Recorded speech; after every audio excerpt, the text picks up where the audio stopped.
Have you ever felt that sharp, shooting pain that runs from your lower back, down your leg, and all the way to your foot?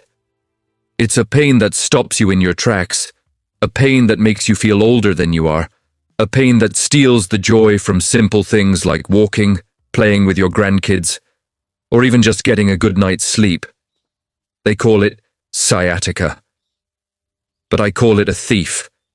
It robs you of your freedom, your mobility, and your peace of mind. What if I told you that for years you might have been doing things you thought were helping, but were actually making it worse? What if the solution wasn't in expensive pills or risky surgeries, but in 3 simple, gentle movements you can do right in your own living room? For many people over 60, this isn't just a fleeting discomfort, it's a daily battle. A recent study published in the Journal of Pain Research showed that nearly 40% of adults will experience sciatica at some point in their lives, with the risk dramatically increasing after age 50. The study highlighted how traditional advice often fails because it doesn't address the root cause for an aging body. But what the medical establishment often overlooks is the power of targeted, gentle movement to heal from within. I've spent over 2 decades as a physical therapist, and I've seen thousands of people just like you, trapped by this relentless pain, feeling hopeless and defeated. They'd come to me after trying everything, their eyes filled with a mix of despair and a tiny flicker of hope. And that flicker is all we need. Today, I'm not just going to share information with you. I'm going to share a revolution for your body. I'm going to teach you the only 3 exercises you need to finally relieve the pressure on your sciatic nerve, dramatically reduce that agonizing pain, and restore a level of flexibility you probably thought was lost forever. These aren't your typical gym exercises. They are specifically designed for our bodies after 60, safe, gentle, and incredibly effective. And listen closely, because this is crucial. You must stick with me until the very end. Because after I show you these 3 life-changing movements, I'm going to reveal the 3 most common mistakes people make that secretly sabotage their recovery and make the pain worse. These are things you might be doing right now, thinking you're helping. The truth might shock you. This isn't just another video. This is your roadmap back to a life of movement, a life without fear. A life where you are in control, not your pain. So, take a deep breath. Let's begin this journey together. All right, our first exercise is one I call the Z position. This is your emergency button for instant pressure relief. When that sciatic nerve is screaming, this is your first line of defense. It's incredibly simple. You're going to lie on your back on a comfortable surface, maybe a yoga mat or a soft rug. If getting on the floor is difficult, you can even do a modified version on your bed. Now, bend your knees and place your feet flat on the floor, about hip-width apart.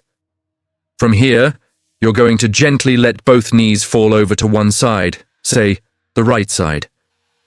Let them rest on the floor or as close as they can comfortably go. Your upper body stays facing the ceiling. You should feel a gentle, releasing stretch in your lower back and hip. There should be absolutely no sharp pain. If there is, you've gone too far. The goal here is relaxation. We are creating space. We are telling that compressed nerve, it's okay, you can breathe now. Hold this position for 30 seconds to a minute. Breathe deeply into your belly. Imagine that with every exhale, the tension is melting away from your lower back. Then, slowly bring your knees back to the center and gently let them fall to the other side. Do this 2 to 3 times on each side. The Z position works by gently rotating the lumbar spine, which can decompress the nerve roots where the sciatic nerve originates. It's like gently wringing out a sponge, creating space and improving blood flow to the area. This isn't about forcing a stretch, it's about surrendering to it. Now for our second key movement, the seated forward bend. Don't let the name scare you. We are not trying to become a pretzel or touch our toes like a gymnast. This is about creating space for the nerve specifically targeting the hamstrings and lower back in a safe, controlled way. Tight hamstrings are a major culprit in sciatic pain because they pull on your pelvis, which in turn compresses your lower back. So, sit on the edge of a sturdy chair, one that won't slide. Your feet should be flat on the floor, knees bent at a 90-degree angle. Now extend one leg straight out in front of you, with your heel on the floor and your toes pointing up to the ceiling. Keep a very slight bend in that knee, never lock it. Place your hands on your other thigh for support. Now, here's the most important part. Keeping your back straight, not rounded, hinge forward from your hips. Think about bringing your belly button towards your thigh, not your head towards your knee. You should feel a gentle stretch along the back of your straight leg in your hamstring. That's the sweet spot. We are not looking for intense pain. We are looking for a comfortable, manageable stretch. Hold it for 20 to 30 seconds, breathing the entire time. Then, slowly come back up and switch legs. Repeat this 3 times for each leg. This movement is a game changer because it directly lengthens the muscles that are tugging on the sciatic nerve pathway. It's like giving the nerve a little more room to glide, reducing irritation and inflammation.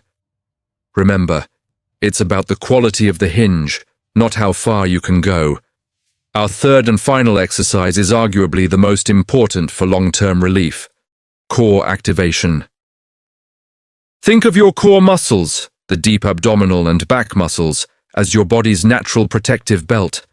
When this belt is weak, your spine is unstable, and it puts immense pressure on your discs and nerves, including the sciatic nerve. But when it's strong, it supports and protects you from the inside out. We're not doing crunches or sit-ups. Those can actually make sciatica worse. We're doing a pelvic tilt. Lie on your back with your knees bent and feet flat on the floor, just like we did for the Z position. Place your hands on your lower belly, or just rest them by your sides. Notice the natural curve in your lower back. You should be able to slide a hand under there. Now, I want you to gently tighten your abdominal muscles as if you're bracing to be poked in the stomach. As you do this, gently flatten your lower back against the floor. You should feel your pelvis tilt slightly upwards. You're not lifting your hips off the ground. You're just pressing your back into the floor by using your core. Hold this gentle contraction for 5 to 10 seconds while breathing normally.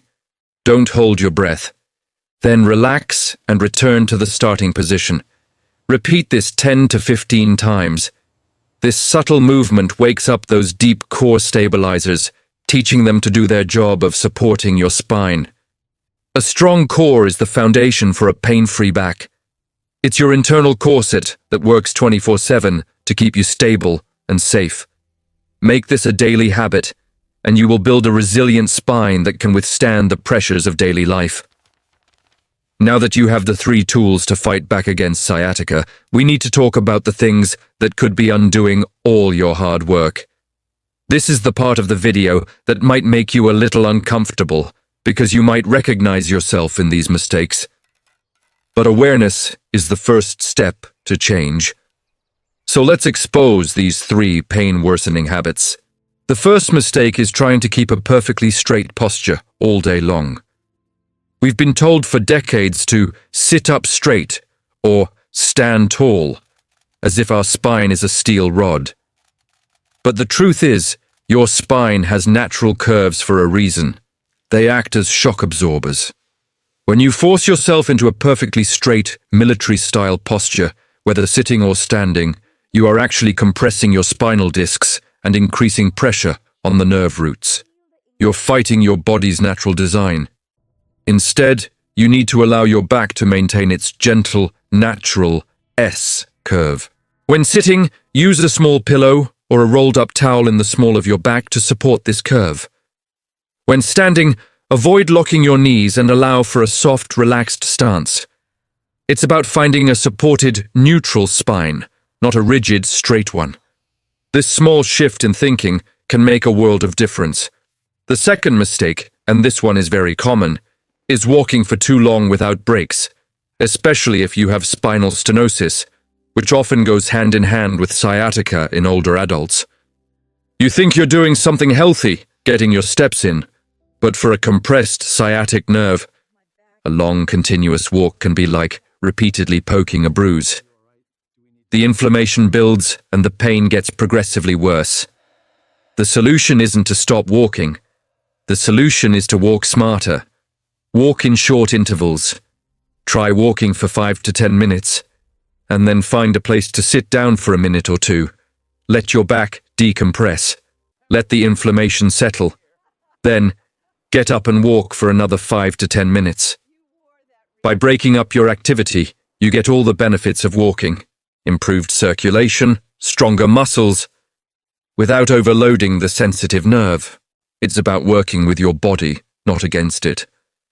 And the third mistake is a difficult one for many to accept: refusing to use a cane or a walker. I see it all the time. People feel that using an assistive device is a sign of weakness, a surrender to old age. This is nothing but pride getting in the way of your healing. Let me be perfectly clear. Using a cane or a walker is not weakness. It is smart. It is a tool. When you use a cane or a walker correctly, you offload a significant amount of weight and pressure from your lower back and sciatic nerve. This gives the nerve the space and the break it desperately needs to heal. Think of it like a crutch for a sprained ankle. You wouldn't try to run a marathon on a sprained ankle without support, would you? Your sciatic nerve is injured. Give it the support it needs. It can be a temporary measure while you heal, or it can be a permanent tool that allows you to stay active and engaged with the world. It is about choosing function over ego. So there you have it. The 3 gentle exercises to reclaim your freedom and the 3 hidden mistakes that could be keeping you in pain. The Z position for instant relief, the seated forward bend to create space, and core activation to build your natural protective belt. And the crucial knowledge to stop forcing a straight posture, to walk in intervals, and to embrace supportive tools. I know this is a lot of information, but you don't have to do it all at once. Start with one exercise. Start by being mindful of one mistake. The journey back from chronic pain is not a sprint. It's a series of small, consistent steps. You have the power to change your story. You are not defined by your pain.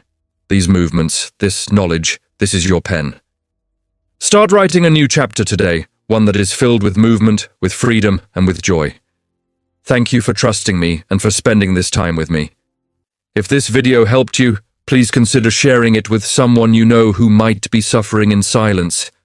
And subscribe for more tips on how to live a vibrant, active life at any age. You deserve it.